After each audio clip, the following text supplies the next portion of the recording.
নমস্কাৰ প্ৰিয় দৰ্শক, মোৰ YouTube channel animals den with mister wild বন্ধুসকল, মোৰ ইউটিউব চেনেললৈ সকলোকে স্বাগতম। আজি আহিছোঁ আমি ডিমৰীয়াৰ মালৈবাৰী গাঁৱৰ দিলীপ কলিতাৰ ঘৰলৈ। আজি কেইবাদিন ধৰি এই অঞ্চলটোত এটা প্ৰকাণ্ড সাপে হাঁহ কুকুৰা গঁৰালৰ পৰা হাঁহ কুকুৰা নিধন কৰি আহিছে আৰু সেই নিধন কৰা সাপটো আমি আজি উদ্ধাৰ কৰিবলৈ আহিছোঁ। বন্ধুসকল, মোৰ ভিডিঅ'টি আৰম্ভণিৰ পৰা শেষলৈ কোনো স্কিপ নকৰাকৈ চাই থাকিব আৰু লগতে মোক আশীৰ্বাদ কৰিব। প্ৰিয় দৰ্শক, বৰ্তমান আমি অভিযান আৰম্ভ কৰিবলৈ লৈছোঁ। কিছু সময় আগতে এই গাঁতটোতে সাপটোৰ ডিঙিটো ওলাই ৰৈ আছিলে আৰু মই গৈ টৰ্চ মাৰি চোৱাত সাপটো ভিতৰলৈ সোমাই গ'ল আৰু ভালকৈ চাবলৈ চেষ্টা কৰিলোঁ। যিহেতু আমাৰ ইণ্ডিয়ান যিবিলাক কবৰা আছে, স্পেক্টিকুলেট কবৰা হওক বা মনোকুলেট কবৰা হওক, ইহঁতে স্পিটিং কৰি দিয়ে। তাৰ বাবে চশমাটো পিন্ধি মই গাঁতৰ ভিতৰলৈ চাইছোঁ। বৰ্তমানলৈকে একো দেখিবলৈ পোৱা নাই। গাঁতৰ ভিতৰলৈ সোমাই গ'ল। মোৰ বোধেৰে এইটো খান্দিব লাগিব আৰু আমি লগে লগে খনন কাৰ্য আৰম্ভ কৰিলোঁ। এনেকৈয়ে প্ৰায় ৩-৪ ঘণ্টা ধৰি খন্দাৰ পিছত সাপৰ যোনটো গাঁত বহুত ভিতৰলৈ আছিলে আৰু আপোনালোকৰ এনেকুৱা সহযোগৰ বাবে আমি কাম কৰি বহুত প্ৰেৰণা পাওঁ। এই আপোনালোকে দেখিছে ওপৰৰ ফালৰ গাঁতটোত কোলা কোলা নেজটো অকণমান ওলাই আছে। বহুত ভাগৰো লাগিছে।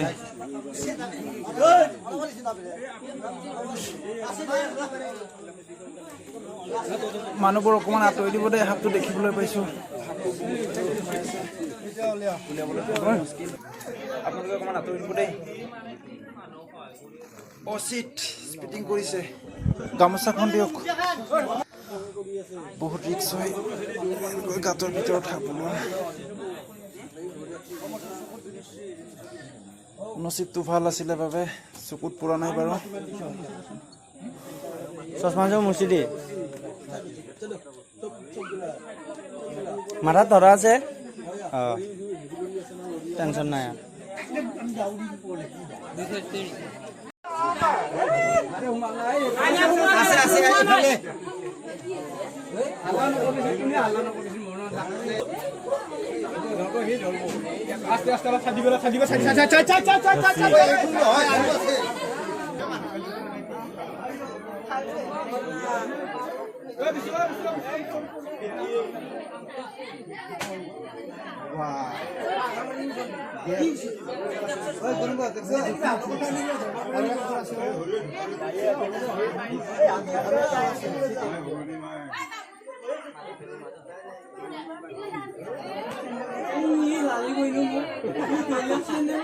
বিকশিত যাব কিন্তু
এই মুরগির পাখা বইলের পাখা কনি কনি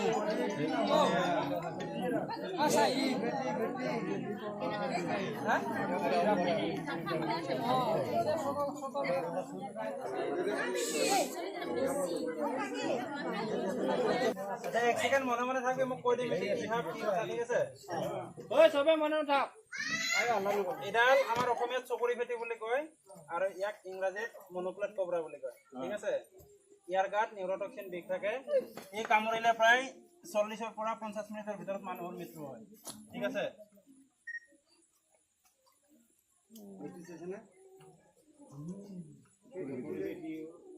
আৰু এই সাপটো যেতিয়া বেছিকৈ জিভাটো লেও কৰি থাকে তেতিয়া মানে ইয়াৰ যোনটো ওচৰৰ জলবায়ু সেইটো কেনেকুৱা আছে সেই মানে গৰম ঠাণ্ডা তাৰ মৌচমটো বুজিবৰ কাৰণে জিভাটো বেছিকৈ ওলাই থাকে সাপৰ কাণ নাই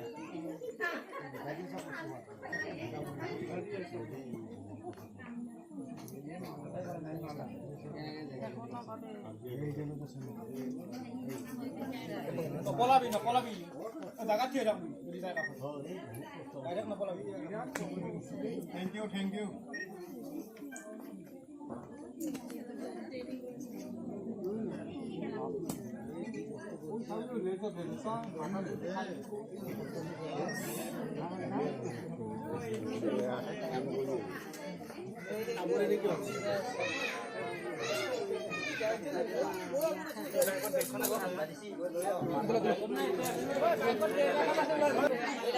আৰু এডাল আছে বুলিছো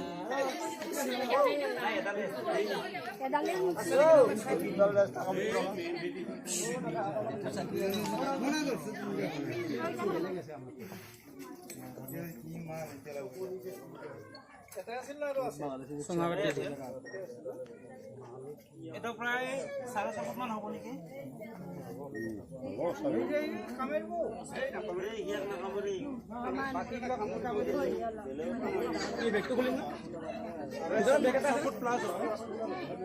ফুটতকৈ বেছি হ'ব আৰু প্ৰায় 3.5 কেজি মান ওজন হ'ব ইয়াৰ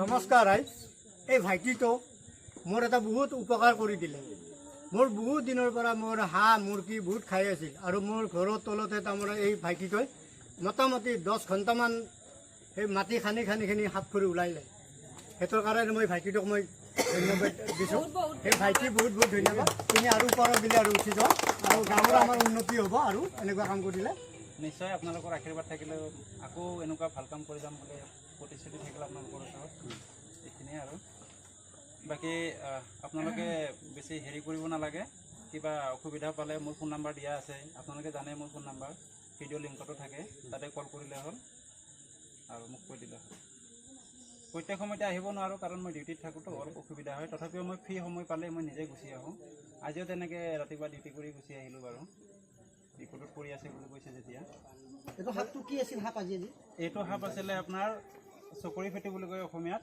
আৰু ইয়াক ইংৰাজীত ইণ্ডিয়ান মনোপ্লেট কবৰা বুলি কয় ই সম্পূৰ্ণৰূপে বিষাক্ত আৰু ই কামুৰিলে প্ৰায় 40ৰ পৰা 50 মিনিটৰ ভিতৰত মানুহৰ মৃত্যু হ'ব গতিকে এইখিনি সময়ৰ আগতে আপোনালোকে যিমান পাৰে চৰকাৰী হস্পিটেলত ভৰ্তি কৰাব লাগে আৰু আগৰ দিনৰ দৰে ধৰক গাঁৱৰ এই পূজা বেজ এইবিলাক মাতিব নালাগে যিকোনো সাপে কামুৰক তৎক্ষণাৎ মেডিকেল নিয়াটো চবতকৈ ভাল আজিকালি চব সুবিধা আছে মেডিকেলত এণ্টিভেনম পায় বা কি সাপে কামুৰিছে সেইটো যদি পাৰে ফটো এটা মাৰি লৈ যাব যদি সুবিধা হয় কামোৰা সময়ৰ পিছতে বা আগতে হওক যদি ফটোটো মাৰি থ'ব পাৰে তেতিয়াহ'লে মানে ডক্টৰৰ হওক বা আমাৰ নিচিনা ৰেস্কিউ যিবিলাক আছে ৰেস্কিউবাৰ তেখেতসকলৰো সুবিধা হয় কি সাপ হয় এইখিনিয়ে আৰু বহুত কষ্ট হ'ল আপোনালোকে বহুত সহযোগ কৰিছে মই অকলে ইমানখিনি কৰিব পৰা নাছিলোঁ আপোনালোকৰ টকা 100 দিছোঁ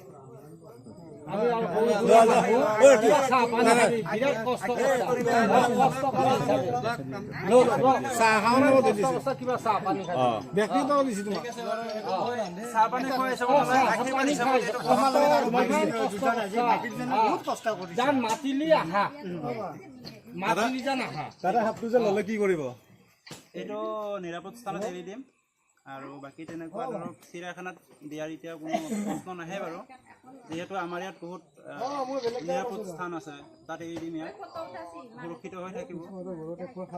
বাকী আৰু ধৰক কণী চণী থাকিলে বেলেগ কথা বাৰু, তাক একুবেশ্যন কৰিব লগা হয়, সেইকাৰণে তাক চিৰিয়াখানাত দিয়া হয়। এতিয়াতো কণী পোৱা নাই বাৰু, এইটো কণী নাছিল ন? এইটো কণী নাই।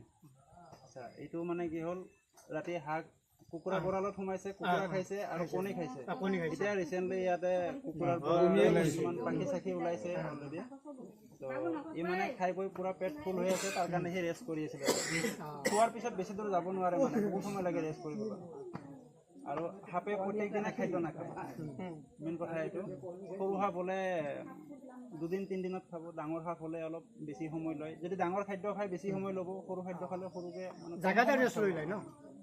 জাগাত বুলি নহয়, নিৰাপদ স্থানত যাব, সেই তাত ৰেষ্ট কৰিব। হজম হ'ব ঠিক আছে বাৰু। কিবা মতা মাইকীবিলাক চিনাক্ত হৈছে নেকি? মতা না এইটো মাইকী সাপ হয়। ঠিক আছে বাৰু, আজিলৈ ইমানেই। ভাল লাগিলে আপোনালোকৰ সহযোগখিনি পাই। আৰু মোৰো দেৰি হৈছে বাৰু, আমি আবেলিতে আহিছোঁ। তো খান্দি অলপ উলিয়াবলৈ অসুবিধা হৈছে, কাৰণ ঘৰৰ লিণ্টাৰ তলততো। তো যিমানখিনি পাৰোঁ 10 ঘণ্টা লাগি গৈছে। সিমানখিনি চেষ্টা কৰিছোঁ। আৰু যদি কিবা ভুল ভ্ৰান্তি হৈছে আপোনালোকে ক্ষমা কৰিব। কষ্টৰ ফলত আমি ছাকচেছ হ'লো। সবার কারণে লাগে হাত তালে বঢ়িয়া। আগন্তুক দিনত যাতে এনেকে পাই থাকো, সুবিধা আমি এটা পাওঁ আৰু ৰাইজে। অকল মই যে ৰাতুল দাসক কষ্ট কৰিছোঁ তেনেকুৱা কথা নহয়, মোৰ লগত নয়ন দাস আছে, দিছো তালি ধীৰাজ আছে, সিহঁতেও মোক বহুত সহযোগ কৰিছে, তাৰ কাৰণে ইমানখিনি আগবাঢ়িছোঁ। এইটো ধীৰাজ, ইও মোক বহুতখিনি সহযোগ কৰিছে। প্ৰশিক্ষণ নহয় বাৰু, সিহঁতে আচলতে এইবিলাকত ইণ্টাৰেষ্টেড আছে, আৰু মই যিমানখিনি পাৰোঁ সিহঁতক কৰিবলৈ দিয়া নাই, কিন্তু জানিবৰ কাৰণে লৈ আহোঁ আৰু।